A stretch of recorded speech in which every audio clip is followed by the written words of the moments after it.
So covert narcissists are so different than the grandiose narcissist. And covert can be malignant as well, by the way, but covert narcissists tend to be under the radar. To the rest of the world, they look amazing. They look perfect. They're wonderful. They're kind. They're generous. They're so easy to get along with. They only show their ugly, horrible, heinous face to their victims.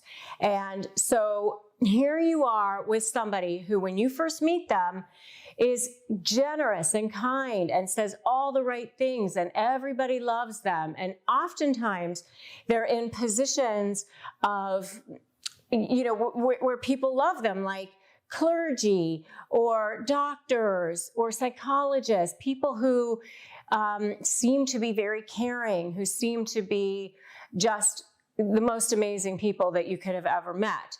And so they come on with love bombing, just like all narcissists do. And if you want to know more about love bombing, check out my video on love bombing. But basically, it's that time where they are grooming you to become their target. They're testing you out to see if you're the right one for them, to see if you're going to be good. And so they present themselves to you as wonderful. And if it's a romantic situation, they're the perfect spouse. If it's a business situation, they're the perfect business partner. So they get themselves ensconced into the relationship with you. And then once they're firmly in place, then they start with devaluing, and they start saying little things. So the first way that covert narcissists attack their victims is through passive aggression. And what that is they seem like they're being very nice, but then they're also saying something that's not so nice. So they'll say something like, oh, you are doing so well with your weight loss. I mean, you still have a ways to go, but you're not looking as big as you normally do. Something like that. So it's sort of like a compliment, but also a devalue. It's also a put down. So you'll see these little kinds of things, like, oh, I see that you took care of the bank statements or balancing the checkbook or whatever it is. I just went ahead and fixed this mistake that you had. But good for you for doing that. That's really great. But, I just went ahead and fixed your mistake. Little things like that are just kind of like this dig that are so like passive aggressive that you're not really sure what's going on. Another way that they can be passive aggressive is to say that they're going to do something and then not do it. And now you're left in this position of trying to go after them and go, hey, how come you didn't do the thing that you said that you were going to do? And they say, oh yeah, I'm going to do that. And then they never do it. And it's sort of like almost like a little rebellion against you, like, I'm not going to do what you want me to do kind of a thing. So passive aggression is something you see a lot in covert narcissists because it's something that they can kind of do under the radar and people don't necessarily see it. It's not overt. It's not in your face. It also gives them the ability of plausible deniability where they can kind of go, well, I wasn't saying anything bad. I was complimenting them. What are you talking about? And so they don't seem like they're the bad ones. They're so excellent at passive aggression, and it's just eats away at you. It's like little by little, you just get like little chunks taken out of you until you're just kind of like nothing left of you, or they just like suck a little blood at a time, or death by 1,000 cuts. I've heard all of those expressions before, and because the two narcissists that I had to deal with were both coverts, I understand it completely, and it is no fun to deal with that. So passive aggression is the first one. And by the way, if you want to know more about the covert passive aggressive narcissist, I do have a video on that, but I also highly recommend the book by Debbie Mirza called The Covert Passive Aggressive Narcissist, and we'll drop a link to that below. below as well. If you've ever dealt with these energy vampires and you know exactly what I'm talking about, give me a vampires in the comments below. So the second thing that covert narcissists use to attack their victims is, their good old-fashioned favorites, gaslighting. All narcissists love gaslighting. And gaslighting is basically a way to try to make you think that you're crazy. And so they say things like, we talked about that, when you know you didn't talk about that.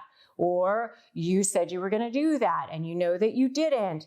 Or even if you see something that's evidence right in front of your face, like a text message that looks like they're being inappropriate with somebody else, they say, you're just reading things into it, you're just imagining stuff, and I'm just friends with this person, or I work with this person, and why do you always have to be that way? So, gaslighting is a way to get control over their victims and start making victims almost question their own reality, question their own thinking, question their own self in a lot of ways. I mean, you just get to this point where you don't even know what's real anymore because they're just constantly gaslighting you into making you think that you're the one that's crazy. Another way that covert narcissists attack their victims is by isolating you. So making you put all your attention and focus on them, being jealous if you are talking to anybody else, making sure that everything that you do is about them. And even if you're trying to tell them something about you or how you're feeling, they'll interrupt you. They'll start saying how they're the victim, that, whatever it is that you had a problem with it ends up getting shoved aside because they have to talk about their problem and what it is. And I can't believe you're attacking me. And especially because I'm depressed or I'm sick or this is all going on. And you know that this is going on with me.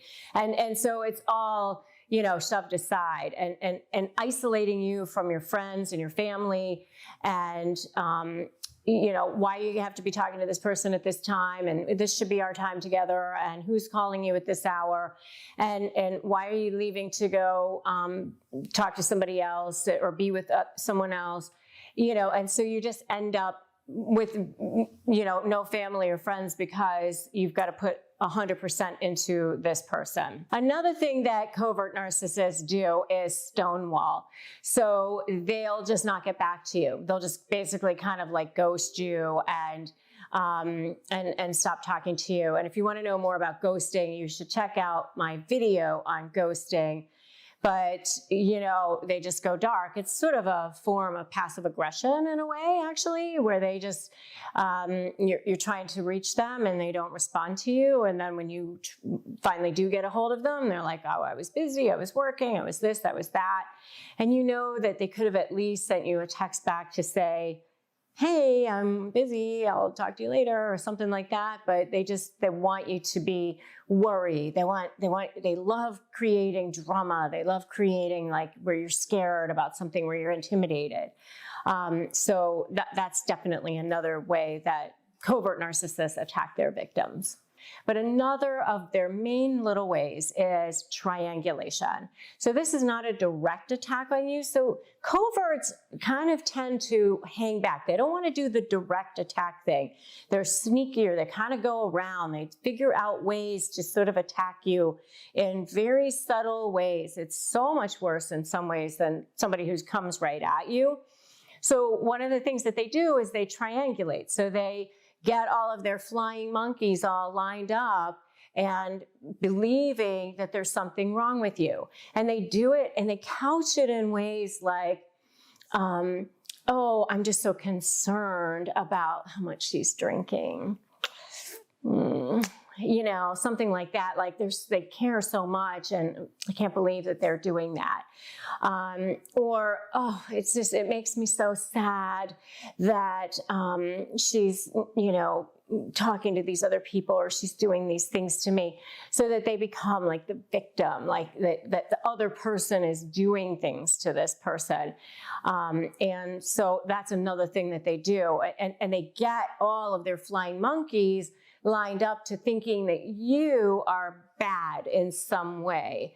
And the best flying monkeys, the ones that they love the most, are the ones that they think you want to have a relationship with, or you want to, them to respect you or love you or like you or whatever. And so those are the ones, especially if they can spot weakness. If they're very, very good at manipulating. They are master manipulators. So they'll look for people who are going to be open to having this conversation with them and open to maybe hearing what they have to say. I know one of the covert narcissists that I had to deal with actually got my own cousin to come and talk to me about what a victim this other person was. And I just couldn't believe that this was actually happening. But that's how good they are. And I was since able to get my cousin to understand what was really going on. And, that's not happening anymore. But that's something that covert narcissists do, is triangulate and line up their flying monkeys. And it is certainly something that they do during the discard phase of the relationship. And when you are ending a relationship and you're having to figure out how to end it, whether it's negotiating a divorce, negotiating a business settlement, any kind of negotiation, this is the kind of thing that they are going to be doing as covert narcissists. They're going to attack you even more. It's everything that they were doing during the relationship will be magnified and on steroids over and over and over again. So I'm going to be giving you five compelling reasons that covert narcissists are always watching you. And it's really crucial to understand what a covert narcissist is and how it differs from the more well-known overt narcissists. Covert narcissists, unlike their overt counterparts, aren't as openly self-centered and self-aggrandizing as the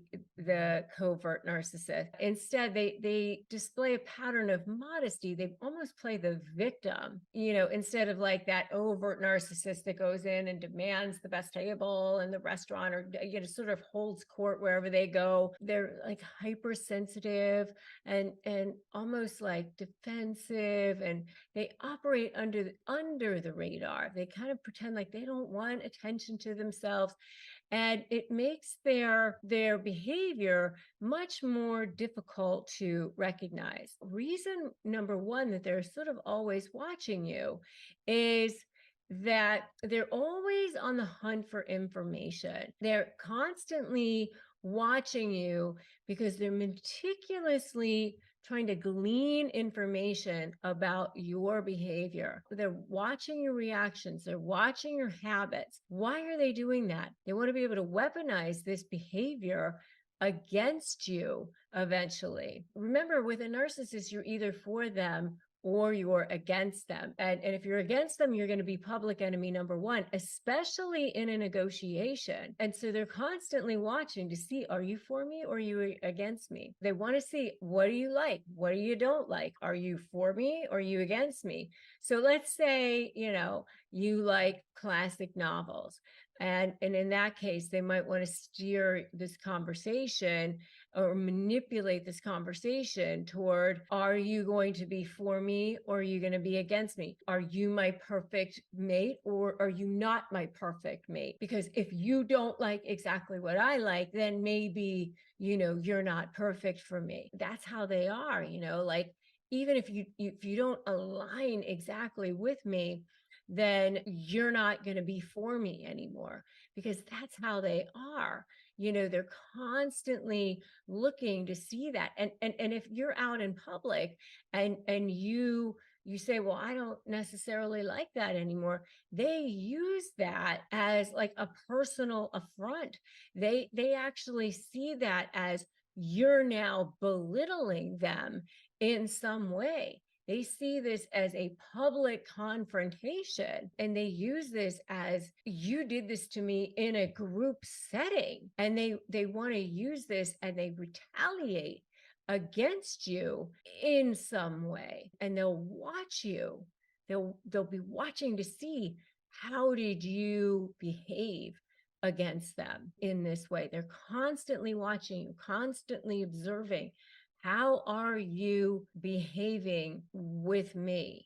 Are you for me? Are you against me? So they're constantly watching you because they're going to use this information. They're going to weaponize this information against you. The next reason they're constantly watching you is for control. They're yearning for control. And by observing you, they can identify vulnerabilities, insecurities, weaknesses, which they will exploit and use against you to maintain and establish control. And they start with this early on during the love bombing phase, by the way. And it manifests even in a professional relationship where they deliberately put you in uncomfortable situations to assert their dominance. And we're talking about covert narcissists here. And I'm not talking about dominance is a dominant overt narcissist. We're talking about covert narcissists. So let's say a partner is aware of their partner's anxiety around social gatherings. So they might insist that their partner attend these events frequently, even though their partner has anxiety around attending social gatherings. So they'll say, we have to go, we must go, to perpetually throw their partner off balance. And they do this so that their partner becomes dependent upon them for emotional support. So they purposely do that to make them even more anxious. That's what the kind of thing that they'll do. It's very stealth. It's very manipulative. So that's number 2. Number 3 is what I call like a pretend connection. The third reason that they will be watching you. It's to sort of create a pretend connection with you. So they'll watch you to see what it is that you're into so that they can say, oh, I also love whatever it is that you're into, so that they can kind of suddenly adopt the same thing that you're into and have this pretend shared connection with you. And, it isn't a true, genuine interest. It's a tactical move to create an illusion of compatibility. And obviously it ends up wearing off after a while. This is more like a love bombing move that they have, right? It is so fake. And obviously they're fakers. And if you agree with me, put fakers in the comments, and if you've seen any of these things so far, just put something in the comments to let me know what you've seen so far. I have a video on love bombing, and I highly recommend that you check out my video on love bombing as well. And if you're trying to disarm narcissists, I have a free phrases for disarming narcissists, which you can get at disarmthenarc.com. That will help you as well. So just disarmthenarc.com and get my free phrases for disarming narcissists as well. The next one is mimicking social cues. That's the reason number 4. They struggle with empathy and they struggle with, what to do for empathy. So they watch real people know what to do, and so that they know how to behave, they know how to act. They watch you closely, studying how you express sympathy or joy, and then mirror these behaviors so that they know how to fit in. Think of it this way, like suppose a covert narcissist observes their friend consoling someone who's upset. They might store this interaction sort of in their behavioral bank, replicating it in the future to appear empathetic and caring, even though these emotions may not genuinely resonate with them. Sort of oh, that's what I'm supposed to do, right? Okay, so that's reason number 4. And by the way, if you need support, you need additional support, and you need therapy, I have a sponsor on this channel, which is BetterHelp. And don't sit there alone. Don't sit there isolated. get the help and support that you need. Just go to betterhelp.com/Rebecca Zung and get the therapy and help that you need. We receive commissions on that. It doesn't cost you any extra. It's just that we want you to have access to help and support that you can trust. And also, I have a free private Facebook group that you can get the help and support that you need in as well. And that's Narcissist Negotiators with Rebecca Zung. Please get help and support that you can trust and that you need. Because, I know when you're dealing with narcissists, it's extremely, extremely painful, helpless. You feel helpless, you feel powerless. All right. The last reason is reason number 5, and that's the hunt for praise and validation. Reason number 5 is like their ceaseless hunt for praise and validation. Covert narcissists, they want, that endless black hole. They want to constantly looking for what will impress you or what pleases you.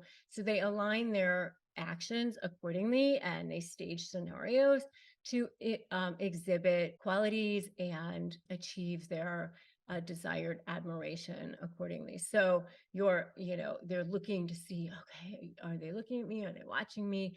And so they look to see, are you seeing what I'm doing, right? So am I caught in the act, doing what I'm supposed to be doing? Not doing something good for somebody because that's the right thing to do, but because am I being watched doing the right thing? So that I can get praised. Like they're the first person who shows up at the hospital because, the right people might be watching or whatever. There you have it. The fascinating yet strange, unnerving 5 reasons that covert narcissists are always watching you. And it's crucial to understand that these behaviors, we can watch them, we can learn from them, and become stronger as a result. Use them as lessons. Knowledge is power. We can use it as a shield, and we can use it as, in a way, as a sword, right? And the more we comprehend this, the better and stronger that we can be. Remember, they're not going to change, but you can certainly change.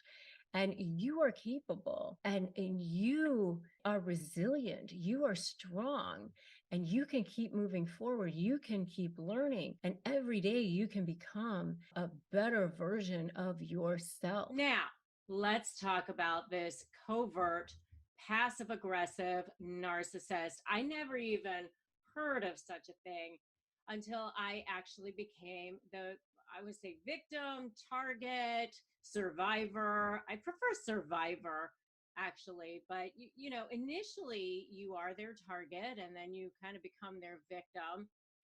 And then hopefully you can escape and become a survivor and live to talk about it.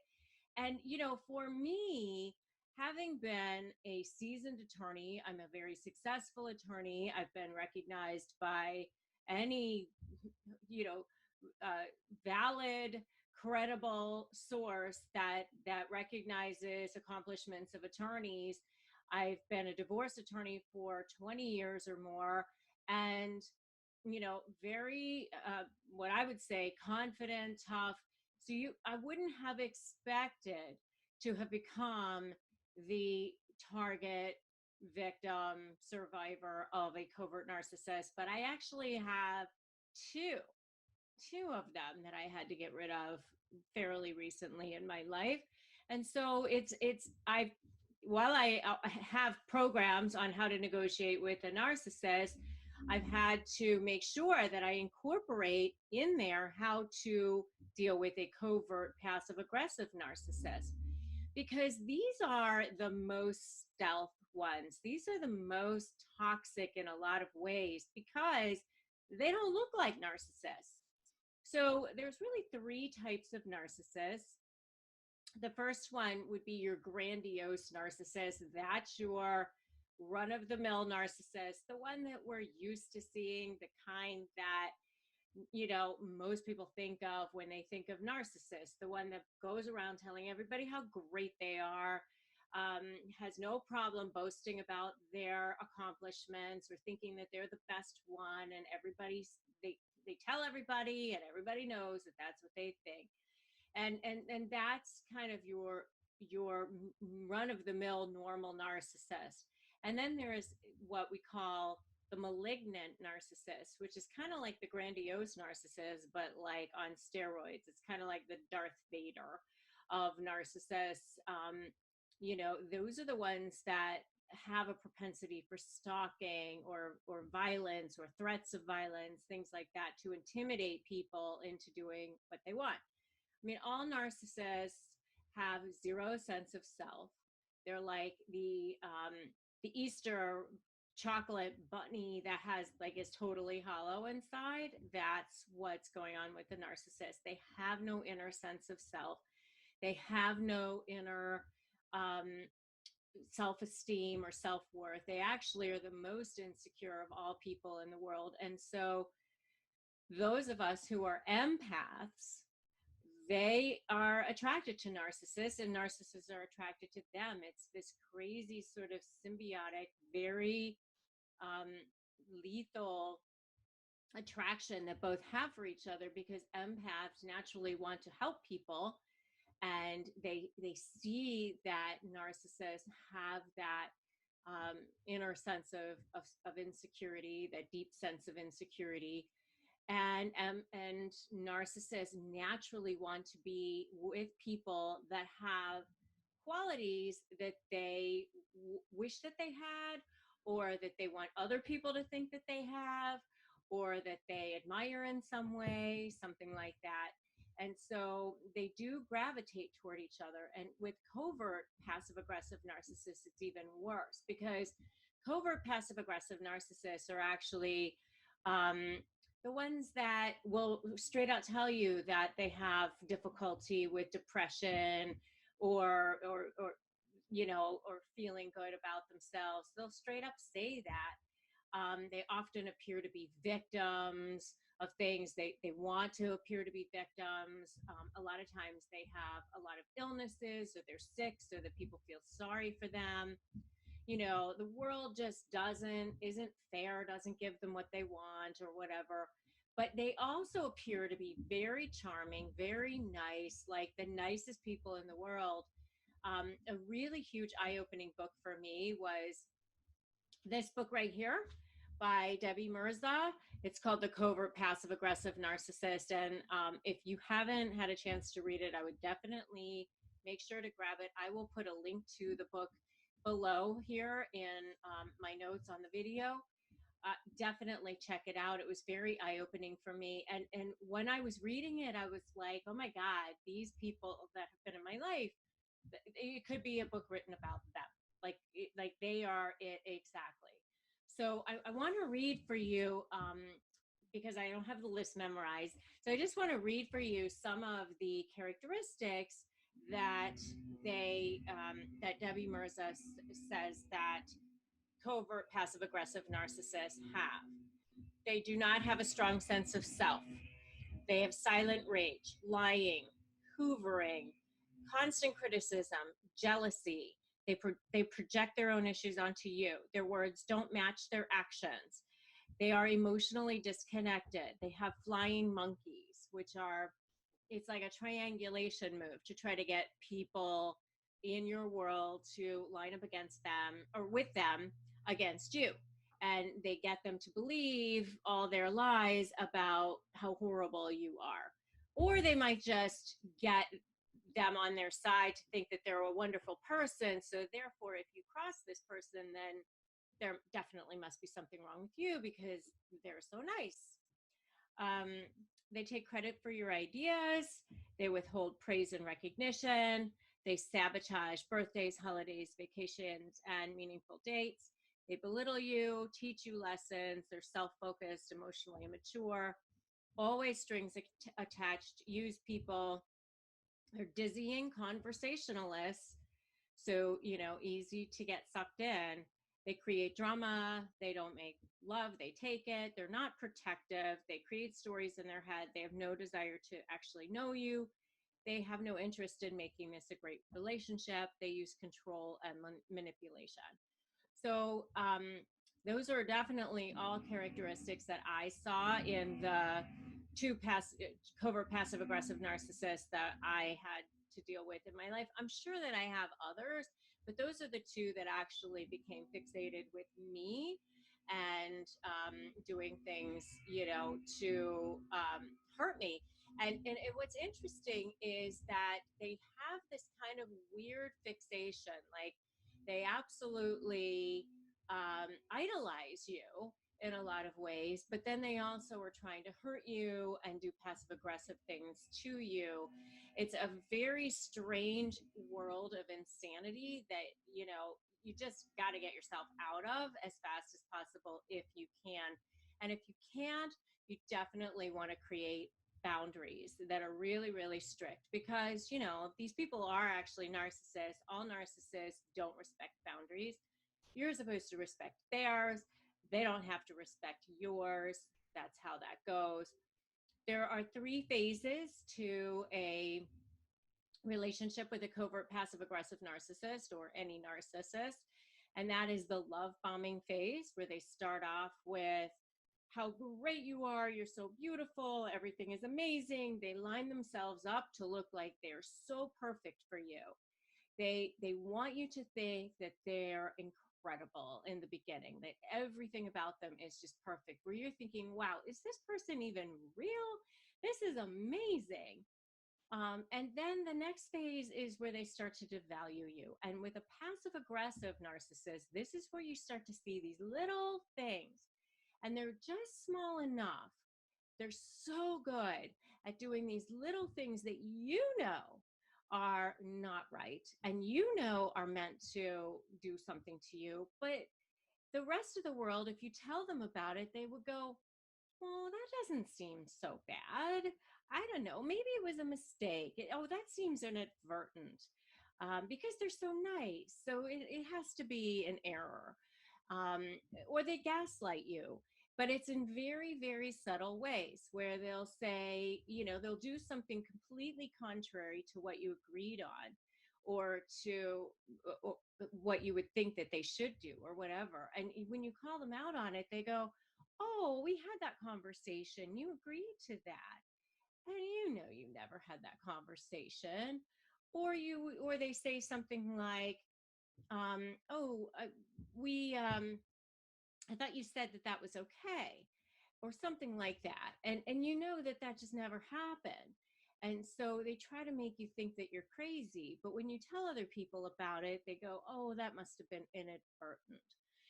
One of the things that I've seen with covert passive aggressive narcissists is like with money, where money will end up being deposited into the wrong account, and they go, oh, I didn't realize I did that. I'll correct it. And then they never do. And so then you end up having to go back to ask them about it. But then when you tell people about it, they go, well, it seems inadvertent, because the person is so nice and they're such a good person. They would never do anything like take money, things like that. And, so it goes on and on. And so during the devalue phase, you're getting this little drip, drip, drip on your head of, of, of things that are starting to make you think you're crazy, because the whole rest of the world does think that this person is so nice. One of the examples that Debbie Mirza gives in her book is about a husband who would go into a Starbucks or something and get himself a coffee, and he would ask the wife if she wanted anything, and she would always say yes, and she would tell him what she wanted. And he would always come back out and say, oh, I forgot to get yours, when she would bring it up. And then he wouldn't even go back in to get it. Like, he would just drive away. Little things like that are just like, well, do you really break up a relationship over that? Well, it doesn't seem like so bad. Maybe I'm just being selfish, things like that. And especially if you're an empath, which remember I said they gravitate toward, you're going to want to be as giving as possible. And narcissists just want to take as much as possible.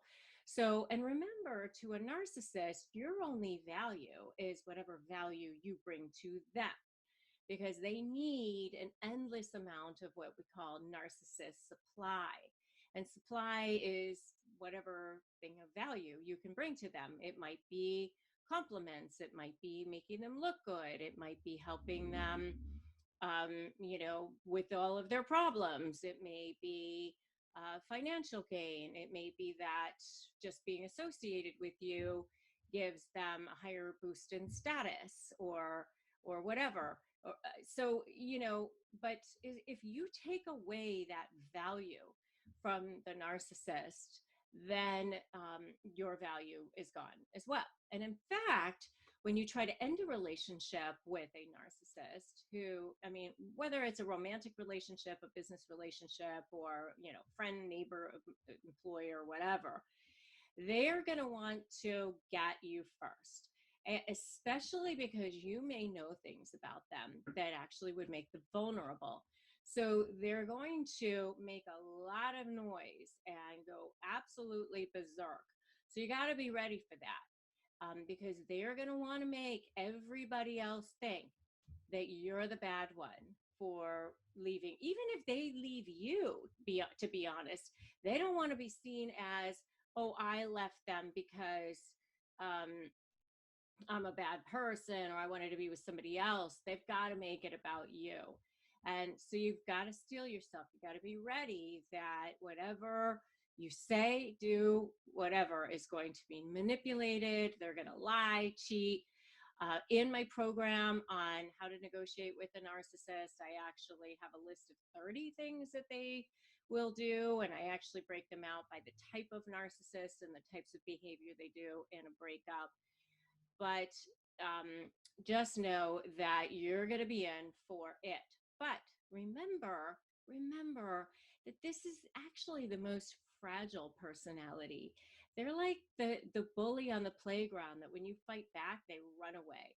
So you just got to find that point and create enough strategy and leverage to get them to the point where they will be willing to back down and run away and just find somebody else because it's not worth their trouble to be in your space anymore.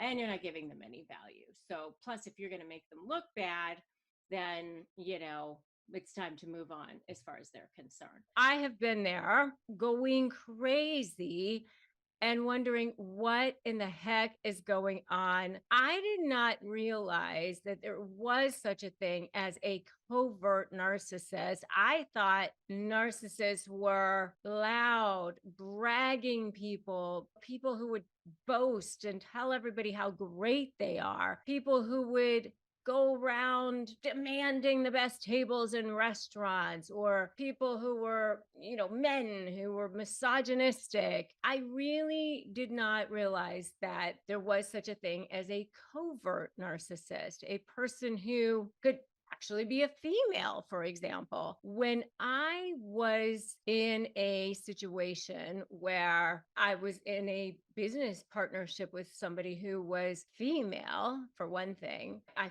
found myself going crazy and feeling really bad with this person. And this is after I'd had my law practice as a very successful attorney. I've been recognized by US News as one of the best lawyers in America. I mean, had a career. I was so confused about what was going on. I didn't realize that this person could be a narcissist until somebody had actually pointed out to me that that's what this person was. And so I think it's important for you to also understand what the differences are between a covert and an overt narcissist. I mean, they're both narcissistic, meaning that they have these underlying feelings of emptiness inside. They don't feel any sort of value inside. They're trying to get all their feeling of value from external sources, but they go about it in very, very different ways. The grandiose or overt narcissist goes about it in very overt ways, very grandiose type of personality, whereas the covert narcissist is a much stealthier type of narcissist. They try to avoid that spotlight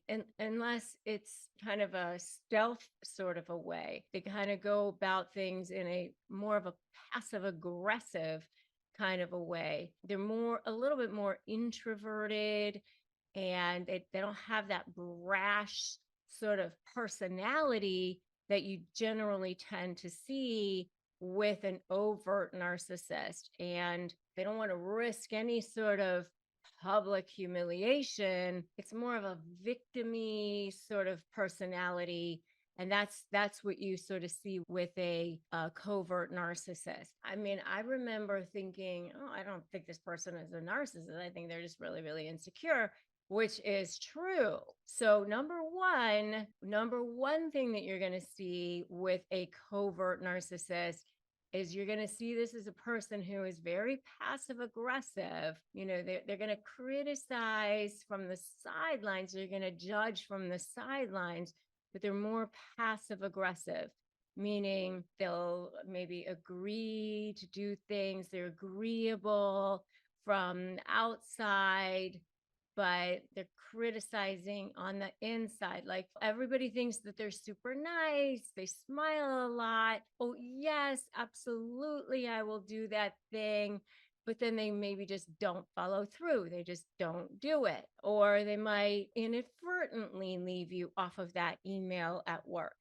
Oh, I thought I put you on there. I didn't mean to leave you off. You know, it's very passive aggressive types of things where you're finding yourself, should I say something? Should I not? That's the sort of thing you'll see with a covert narcissist.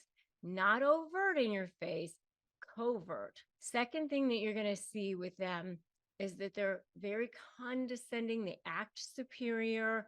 But again, very underlying. They'll belittle you in a covert sort of a way. Oh, that's so great that you've lost all that weight. I mean, too bad about the stretch marks, but I mean, my gosh, so great that you did that. You know, kind of condescending, sort of superior, often a little bit sarcastic, belittling you, but just under the surface, it's I'm so nice. I just gave you a compliment. I'm so sorry if you took it that way. They've always kind of got this plausible deniability right there. They're very good at just skimming that surface of being able to deny that they did anything wrong right there. The next thing is they're very, very threatened by direct questioning or direct honesty. I know that I've been in situations like this with covert narcissists. And, you know, when you go directly to them and you ask them pointed questions about something that, why didn't you do this? Or what's going on with this? That's when they become like the victim. Oh my gosh, I can't believe that you would question me, and they might start crying if they're a female. This is when it becomes about them and they become, I can't believe you question my honesty or something like that. They're very, very threatened when you start directly questioning them on anything. The next thing is they swing very much between with the person that they idealize. They swing very much between like they think this person is fantastic, and then they also are putting this person down. It's like they think the person is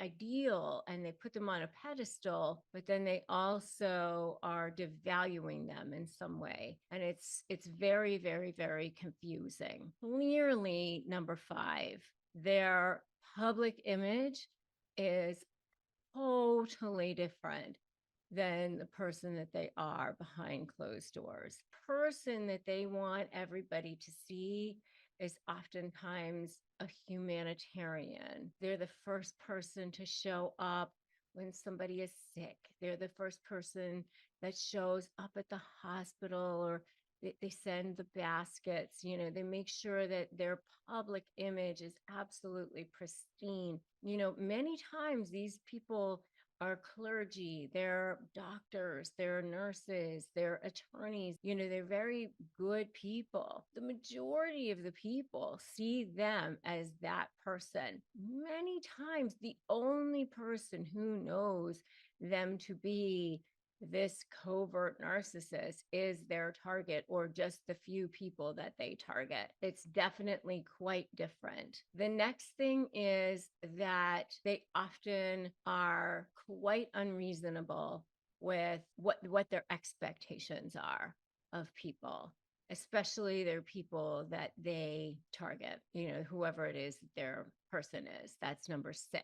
Number 7 is that whatever your issues are become their reason for being a victim. For example, they didn't do something that they were supposed to do. And so you question them about that. Well, then that becomes their drama about it. They had a funeral, they had a this, they had a that. And now it's whatever it is, it's much, much bigger. And then the fact that you attack them about it, it makes you the bad person. And then you end up basically apologizing to them. And so your issue never even gets addressed. And in fact, you feel bad about it. The next thing is number 8 is that they use other people's vulnerabilities. I'm trying not to use certain situations that I know so well in my life because I don't want the narcissist in my life to come knocking on my door again. But so, for example, if they see that that somebody is sick, they will go show up to that situation and make sure that they are seen doing all the things that they need to be seen doing in that situation. But if there's not an audience, then they won't be there. They like to use other people's vulnerabilities for their own use. The next thing is extremely, extremely reactive to any kind of criticism. Highly, highly easily slighted, highly easily reactive to criticism. They cannot take any sort of criticism whatsoever. The next thing is that they oftentimes fake illnesses, fake injuries. I know some that are often chronically ill or chronically injured because they get attention for that. They get attention from not just their spouse, but they also get attention from others in the community or people around them. And so they are just chronically sick so that they can get people to have sympathy for them. Covert narcissists like to be the victim. Sometimes they're even called the vulnerable narcissist because a lot of times they can be downtrodden or that sort of thing.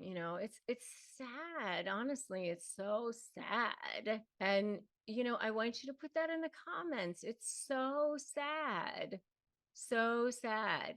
Even though, yes, it can be draining for you, honestly, you have to be sad for them because that's how they live. They will honestly, many times, compromise a relationship with their own family members in order to continue to get attention from others because they would rather have that. So the next one is they will stonewall people. In other words, they will just stop talking to people completely. If that is what they need to do, then that is what they will need to do. The next one is they completely have no introspection whatsoever, no self-awareness, no, let me take a look at my behavior. Let me take a look at how I need to be responsible for how I might have caused hurt or harm to this person and might need to apologize to this person and really have empathy for that. A lot of times you might just hear platitudes from them. They're just not aware of how their behavior actually impacts others. The next one is they're extremely envious of others, constantly looking at how other people are living, what they're doing, comparing themselves. And there's this underlying rage about it, underlying jealousy about it. They can't be happy for somebody else. If somebody else actually says something about, look at what I've done, or look at what my child has done. Oh, that's just great. That's great for you. They really can almost barely choke out a congratulations for them that's actually sincere. They really can't be happy for someone else. The next thing is that they often gossip. They often triangulate. They even often pit people against each other. They'll say things about this one to that one, and they'll say this one said this thing about that one, so that they can get people to not like each other, because they really want both of those people to rely on him or her. They want to be the center of everything, and they don't want those two people to be friends with each other. So they kind of gossip, but also want to divide people and keep people just friends or relying on them. That's that. The next one is they constantly need reassurance. How did I do? I want acknowledgement. Look at all the things that I did for you. You need to tell me how great I did. That's the next one. The next one is that they fixate on others. They fixate on other people and what they might have done to them, or their misfortunes, or they almost get like obsessed with other people and what's going on with them. This goes back to that comparison thing too. They're just so wrapped up in what's going on with other people and what's going on with this person, that sort of thing. It's just, it's exhausting. The next one is that they change with whoever it is that they're around. And because they're constantly working hard to flatter or fawn, to win favor, or to be with whoever the next person is that they're going to win favor with and get the best supply around. It's always this game to see who they're going to get the next best supply around. And so that it's this chameleon-like behavior to sort of fawn or be flattered by, and working the room almost in a way, but trying to stay kind of stealth, and because they don't want to get too much attention, they're trying to stay humble. They don't want to be the center of attention because they don't want to make it look like they're bragging. And so that's sort of the next one. The next one after that is that they gaslight you. They gaslight you constantly. All narcissists gaslight, but covert narcissists really love to gaslight. They rewrite history to whatever version they want to rewrite history on. And they constantly try to make you think that you're crazy. We talked about that and you agreed, or they'll take pieces of conversations and work them in and conveniently try to make it seem like that was the version that was discussed, even though many times they know what was actually discussed, or they know what was the intent, or they know how things are supposed to be, but they almost purposely twist things just to make you crazy, just to have a conversation a certain way. It's a very exhausting way to live, but it's a gaslighting where it's a rewriting of history just to make you think that you're crazy, or rewriting of facts just to make you think you're crazy. The next one is an exaggerated sense of entitlement. They don't feel like things should apply to them. They feel superior. They feel like they should have a better situation than they do, or, the rules shouldn't apply to them. The situation shouldn't apply to them. Why does this one have that one and I don't? But yet they don't want to have to say it out loud. It's just sort of under the surface. You might know that this is how they feel, but the rest of the world doesn't know that that's how they feel. It's a smiling. It's like nothing is ever good enough for them. You can never satisfy them because nothing is ever good enough for them. The next one is that in some ways they admire the grandiose narcissist. They admire how the grandiose narcissist is so brash, is so confident, is just out there because they kind of want to be like that themselves. They attach themselves to people who they think are going to make them look more special through association. So they're always looking to see who they can attach themselves to make themselves appear more prestigious just by association. That's number 20. We're almost to people who they think are going to make them look more special through association. So they're always looking to see who they can attach themselves to make themselves appear more prestigious just by association. That's number 20. We're almost to people who they think are going to make them look more special through association. So they're always looking to see who they can. One thing is that they have a public persona that is so nice and so kind, and they're like humble and sometimes, charming and wonderful. And I know the ones that I dealt with, they were actually female. And a lot of times people don't even think that covert narcissists can be female or narcissists at all can be female. I know for me, I thought narcissists were really misogynistic, boastful, bragging, the type that would come into a restaurant, demand the best tables, were treating women poorly, tell everybody how great they are. That's not necessarily what a narcissist is. Just because you say something good about yourself, that doesn't make you a narcissist, A narcissist can be humble on the surface. This is a person who publicly can be wonderful, but privately is pure hell for the person who they're dealing with. And that is what a covert is, covertly.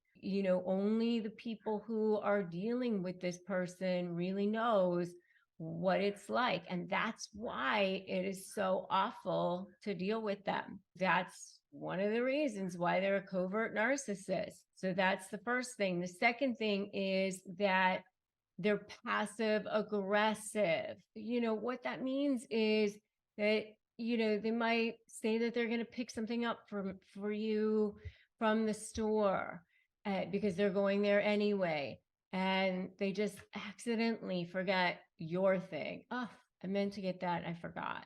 Passive aggressive. They say that they're going to complete a task at work that is supposed to be for you, and it just doesn't ever get done. And then you have to kind of keep nagging them about it. That is passive aggressive. There's always this plausible deniability around them where they can kind of go, I thought I did that. Oh, I didn't mean that for you. That is always something that you're dealing with a covert narcissist. Number 3 is they use guilt a lot of times to manipulate people. It's okay. I'm fine. I'll just sit over here by myself. I've done so much for you. I go out of my way to do so many things for everybody else, but no one does anything for me. But that's all right. I'll just sit over here by myself, that kind of thing. So they use guilt to manipulate people to do things for them. So that's the third thing. Number 4 is that they are very easily slighted. So, you're constantly kind of tiptoeing around their emotions. You never really know how they're going to take something because they're very fragile. Just the slightest of things can make their feelings be hurt, or they're going to set them off.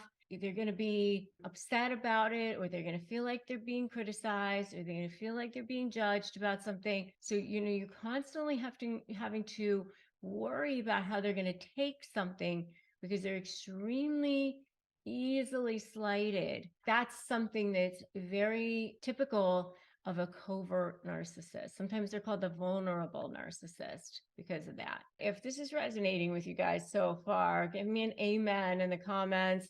Let me know what you guys think. If you guys have seen this, give me examples of the kinds of things that you guys have seen with this, or people that you've seen that you've dealt with. I'd love to know what you all have seen and dealt with your covert narcissist so far. And by the way, if you are dealing with this, make sure that you are joined my free private Facebook group, Narcissist Negotiators with Rebecca Zung, because you do need to have the right kind of support. I have a sponsor on this channel, which is BetterHelp, and you can go to betterhelp.com/Rebecca Zung to get that help and support that you need as well. We receive commissions. It doesn't cost you any extra. We just want you to have help and support. Okay, so the last one is definitely the one that is always the case with covert narcissists. And that is that they always play the victim. Always poor me. It's always life isn't fair. And let me tell you, with the covert narcissists that I have seen in my life, they will play the victim to the point they will ruin their own relationships with even people close to them, if necessary, to continue looking like the victim, because it's so important for them to remain being the victim so that they can get sympathy from people. I find it very sad that that's how they get supply. They get supply from being the victim a lot of times. They won't apologize to people because they've got this underlying rage. There's underlying boiling jealousy, rage that's always going on. But it's this anger, rage, jealousy thing happening. But for me, I'm the victim, and they're very good at reversing conversations when you try to call them out on things, at turning it around so that they're the victim because of that guilt thing and the whole thing, so that they're once again the victim. I mean, you can never win with them. If you're dealing with a covert narcissist, it ain't good. And they will suck the life out of you. They will drain you to your core. I've been there. 10 power-packed phrases that can instantly unmask that covert narcissist. All right? So let's dive in, shall we? By the way, I've got a brand new book, Slay the Bully: How to Negotiate with a Narcissist and Win, which you should go straight to slaythebully.com and you should grab it right now, because if you do, you get early access to the entire manuscript, you get a masterclass, you get all sorts of really, really super cool things. So make sure you do that right now. All right. So number one is, I'm not having this discussion with you. I'm telling you how it is. Because you know what? They bank on the fact that you're not going to snuff them out. They bank on the fact that you're not going to go direct with them. It stops them in their tracks. So if you say directly to them, I'm not having this discussion with you, I'm telling you how it is, then it establishes your assertiveness with them. And it lets the narcissist know that you won't be manipulated, and it sets this clear boundary with them. And you don't need to say it in an angry way. You don't need to say it in a way that has any tone. You don't even need to say it. You can just say it even sort of robotically. You can just make it clear that there's a new game in town, that this new game in town doesn't tolerate their attempts to control conversation. You can just say, I'm not having this discussion with you. I'm telling you how it is. Just like that. And you can just look at them like that. Okay. So that's number one. Number two is, I don't get what you're trying to say or do here. you just kind of play dumb. I don't understand what you're trying to do. I'm not sure. You act confused. And when you subtly sort of challenge the narcissist's attempts to confuse or gaslight you, it puts the focus back on their behavior to demand clarity. Instead of anger, you sort of are bewildered. I'm not sure. Can you provide clarity for me? I'm just trying to understand what it is you're trying to say. Can you give me some more clarity on that, please? When you approach it with some bewilderment or like confusion instead of anger, it sort of disarms them. So that's number 2. Number 3 is, this isn't the way to talk to me or anyone else for that matter. So you are establishing that you are not going to be disrespected. And let me tell you, I always sort of give a formula for shifting the dynamic of power with narcissists. And I say that you need to think about it in terms of baby steps, because oftentimes you've been conditioned for a long time, whether it's a professional relationship or a personal relationship. A lot of times you don't feel like you can shift that dynamic of power all at once because it feels overwhelming to do it all at once. So I say step 1, don't run. Step 2, make a U-turn. Step 3, break free. So step 1 is just creating those boundaries. When you first start creating those boundaries, that first boundary doesn't have to be a physical boundary. It doesn't have to be moving out of the house or getting out of a partnership. That first boundary can really just be, this isn't the way to talk to me or anyone else for that matter. You don't even have to add the or anyone else for that matter. You can just say, this isn't the way to talk to me. So by addressing their communication style and the fact that you find it disrespectful, you're reminding the covert narcissist that their behavior is not acceptable. And it also emphasizes, if you want to say, or anyone else for that matter, the importance of treating you with respect and others with respect. But if you don't even care about others at that moment, you can just say, don't treat me disrespectful. All right, so that's number 3. Number 4 is, if you're going to talk about me to anyone else, it should be in a respectful manner.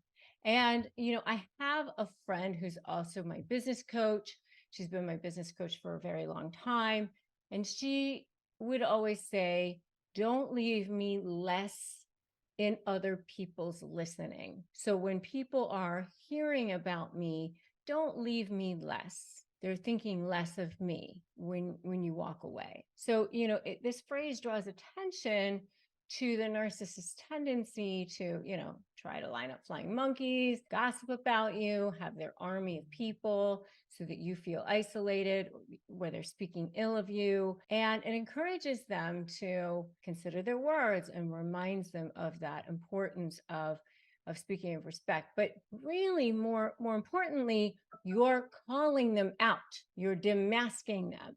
You're saying, I see you. I know what you're doing. I know what you're up to. You're not fooling me. I see what you're up to. It's almost like you're shining the light. It's like that when you pull the rock off the bugs and they all go scurrying. What are you doing? Right? So it's not just the fact that you're demanding this. It's also the fact that you're shining the light on it and you're like shaming them about it. The next one is number 5, which is your behavior and words have consequences, which can be felt by others. Here you're highlighting the impact of their actions, which again sheds light on their lack of empathy. And it reminds them that their behavior not only affects themselves, but those around them. They may not care about you. They may not even care about anyone else, but maybe they'll be worried about how it's going to show up for themselves. And in that moment, they may be so proud that they'll be like, oh, nothing's going to happen to me. But even if they say that in that moment, they may be worried. You can still say it because regardless of how they react in that moment, it still may worry them. Number 6 is it's not okay to only think of yourself and disregard everyone else's feelings. Again, you are standing up for yourself and you are letting them know that you see what they're doing. You see that they're only thinking of themselves.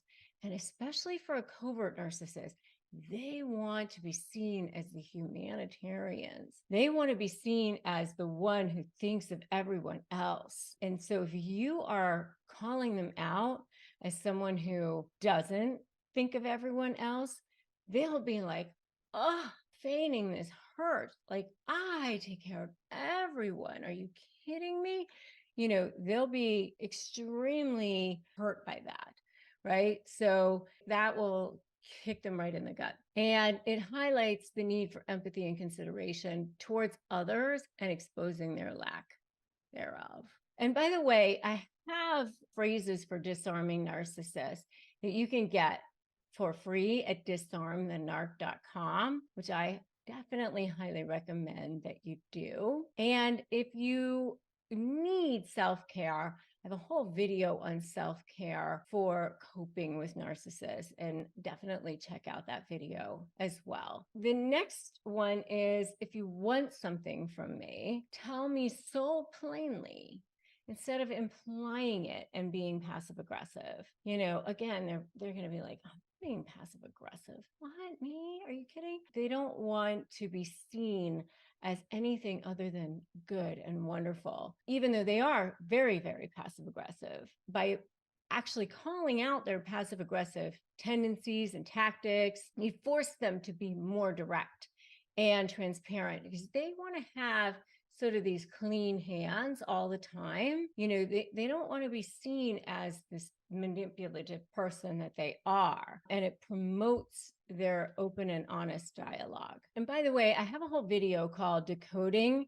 the Top 7 Catchphrases of Narcissists, which is another great video for you to check out. So the next one is number 8, which is what you're doing right now isn't helping us and isn't helping the relationship. So, it just sort of like brings it all back so that you can remind everyone, where are we going with this? Don't we want to get to a place where we're actually getting somewhere with this whole thing, right? Aren't we trying to resolve a conflict here? By pointing out that their behavior is detrimental to the relationship, you highlight the negative impact of their actions. And it encourages the narcissist to reflect on their behavior and their consequences.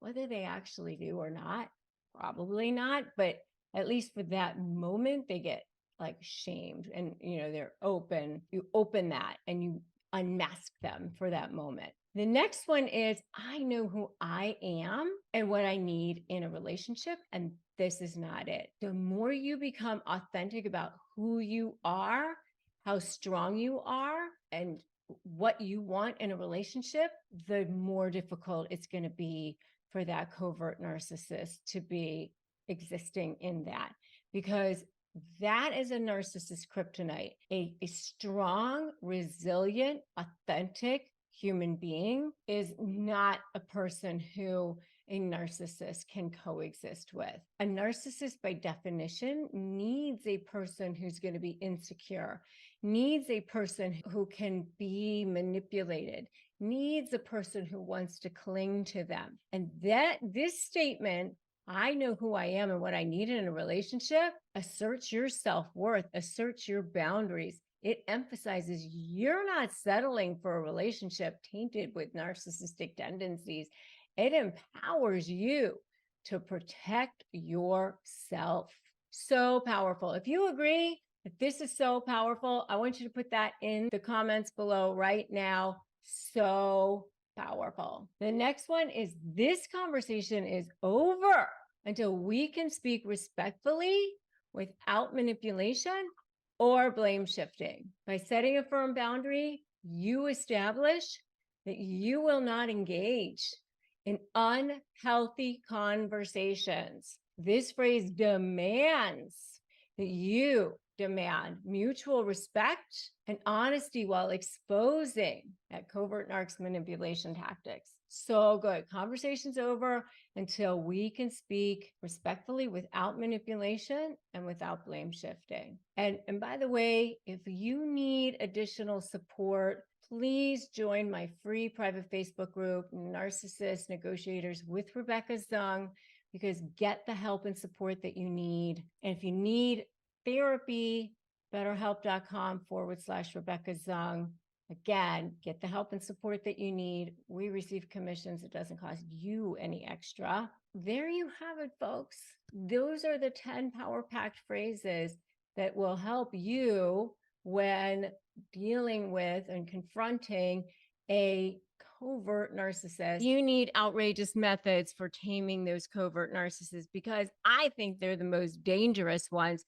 They're the stealthiest kind of narcissists. They're the ones that everybody else thinks are the nice ones, the kind ones, the sweet ones, the humble ones, the humanitarians. Everybody else thinks they're wonderful.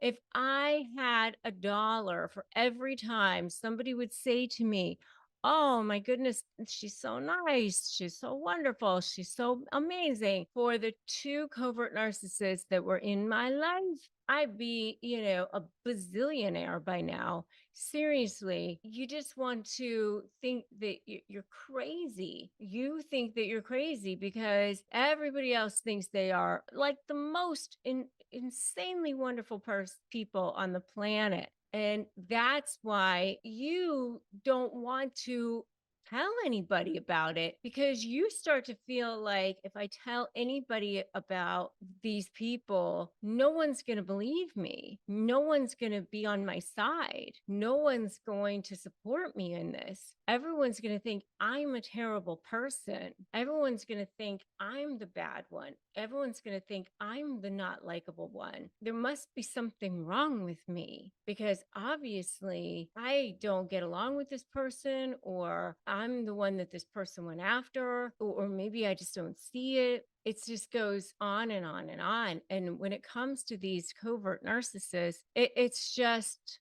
the most nightmarish experience of your life, because they are passive aggressive, because the methods that they use are so incremental, so tiny, so under the radar. And the way they do it is their hands remain clean. In a law setting, we used to call it like, are your hands clean? And that's the way I look at it with these covert narcissists. They keep their hands clean. They're able to do things in such a way that they don't have anything coming back to them, that plausible deniability, so that they can sit there and go wide-eyed and innocent. What? Not me. I didn't mean it like that. Or how could you accuse me of such a thing? I certainly always have your best interests at heart. I love you and I support you, and so you just cannot ever feel like you can attack them, because they become the victim, because they make you feel guilty, because no one will believe you. And so you have to protect yourself in every possible way. I mean, when it comes to these people, it's just insanity. I mean, if I told you the stories of the things that I dealt with these people, you wouldn't even believe it. And so I know what it's like to deal with them. I do know. And I had to get myself out of these situations before I even had access to information like mine, videos that are out there, like you guys have access to. You guys have so many more resources now available to you than I ever did. When somebody first mentioned to me that I was dealing with a covert narcissist or covert passive aggressive narcissist, the number of resources available on that was so skinny, so thin, that I was so desperate and hungry for information. But now you guys have a lot more available to you. So that is something to definitely be grateful for. And you have access to support, which is also something to be very, very grateful for as well, because you know that you're not the crazy one. You know that it's them and not you, which is also something to be grateful for and feel very blessed about. And you do need to have support. And by the way, if you need additional support, definitely join my free private Facebook group.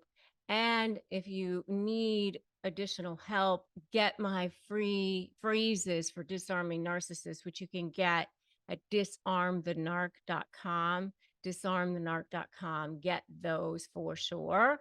And if you need support in dealing with them and you don't have access to your own therapist, we have a sponsor here on this channel, which is BetterHelp. And you can go to betterhelp.com/Rebecca Zung and get that help and support that you need. We receive commissions on that. It doesn't cost you any extra, but we just want you to have access to help and support that you need. Okay. So, number one, be indifferent to them. Be indifferent to them. That is one of the most, it seems outrageous, but just absolutely almost like your eyes are glazing over. I mean, yes, go no contact, of course, but if you have to be in contact with them, which there are times that you do, it's almost like you are a pod or a Stepford wife or a robot, if you're a man, you just like, oh yeah, hello. Uh-huh. I see you there. Yep. Nice to see you again. Great. You're just almost like a robot in interacting with them. You're just completely indifferent. I see you, anything about you doesn't affect me. I'm not bristling in any way. I'm not upset in any way. I don't feel like running. I don't have any sweat on my forehead or my nose. I just am going about my day. That's number one. You're just completely oblivious. That's the kind of thing that I did. They will step up their game and do more and more outrageous things to get your attention. And you're just outrageously like, okay, I see that you're showing up at this outrageous place that you totally don't belong at. Okay. Hello. I see you here. That's nice. Ignore. So that's number two. Ignore any and all attempts by them to get a rise out of you, to get attention from you, to get supply from you in any way, shape, or form. So they're going to try to get supply from you. They're going to befriend your friends.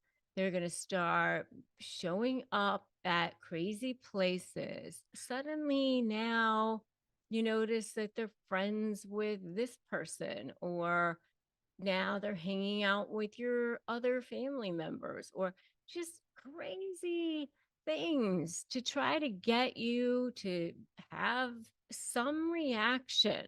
And you're just going to be like, okay, great. That's wonderful for you. Congratulations. Wonderful. Good for you.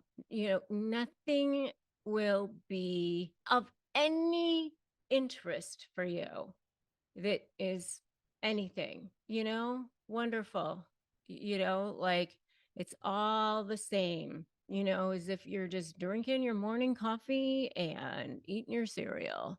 Every single thing is exactly like that. Every single thing. Ignore any and all attempts to get any rise. It's all like this for you. Every single thing that they do, everything. It's just like you're reporting the news. Oh, I see that you're doing this now. Never explain, justify, or overshare. You're just reporting facts. You're just looking at things, you're observing, and you're just like flat like that. Okay. That's number 2. Number 3 is you're going to block all channels of communication, every single thing. Block them on social media, block every single thing. This is what I did. You block everything. You do not want to see them in your feed. You do not want to look at them. You do not want to be triggered by them. You don't want them looking at you. You don't want them showing up in your email. You don't want them texting you. Make it so that their emails go directly to your junk box. So block all channels of communications and their minions also.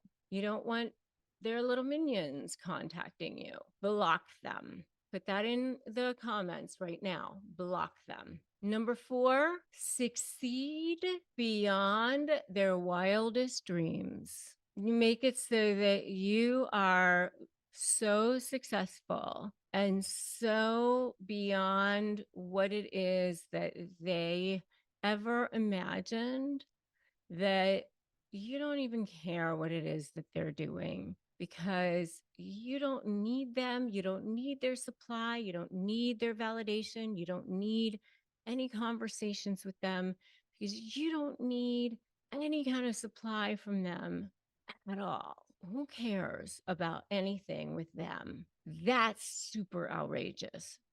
That will tame them completely. And number 5, this will tame them beyond tame them. This is the worst one of all, and the best one for you. Wipe them from the CPU of the memory of your brain like they never existed. Who cares? Because you just move on with your life. You are successful beyond your wildest dreams. You have blocked them from all channels of communication. You have completely, you know your value and worth. You know who you are. That is the most outrageous method for taming a covert narcissist. And that is the most outrageous method for yourself. And that is how you truly break free. That's the best. Now, how do you do that? How do you really move on from a narcissist, right? That's the true question. That's like the big question.